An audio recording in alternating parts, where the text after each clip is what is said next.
થાકેલાઓને શબ્દથી આશ્વાસન. ભાઈ ભક્તસિંહ. ડિસેમ્બર 11.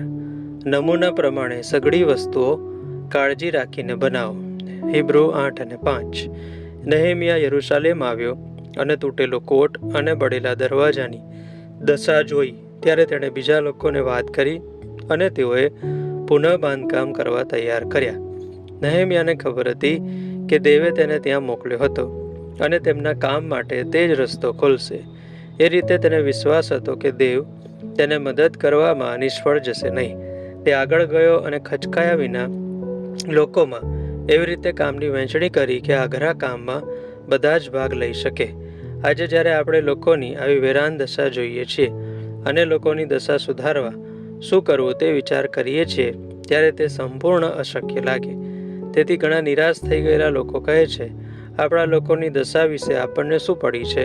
આપણે પ્રેરિતોના જમાનામાં તો જીવતા નથી. બીજા વિચારે છે કે તેઓએ સમય પ્રમાણે વર્તવું જોઈએ, પણ દેવ પોતાના લોકોની દુર્દશાથી ખુશ નથી.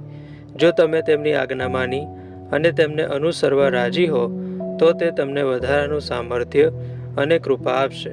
આપણે ભૂલવું ન જોઈએ કે દેવ આપણી બધી જ માનવી મર્યાદાઓ અને સીમાઓ સાથે આપણે જો તેમના પર ભરોસો કરવા અને તેમની આજ્ઞાઓ પાળવા રાજી હોઈએ તો તે આપણો અદ્ભુત રીતે ઉપયોગ કરી શકે છે.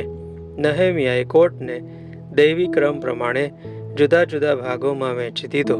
કોઈએ ફરિયાદ કરી નહીં કે ના પાડી નહીં કે કહ્યું નહીં કે અમને કોટનો આ કે પેલો ખૂણો કે ભાગ જ ગમે છે અને તે જ જોઈએ છે. કોઈક લોકો પોતાના કામની પસંદગી કરે છે અને કહે છે કે અમને આ જ કામ ગમે છે, બીજા બધા નહીં. ધારો કે પવિત્ર મેળા દરમિયાન અમુક લોકો કહે છે અમે તો ફક્ત વાસણ માંજવાની સેવા જ કરી શકીશું, બીજા કોઈ કામ નહીં કરી શકીએ.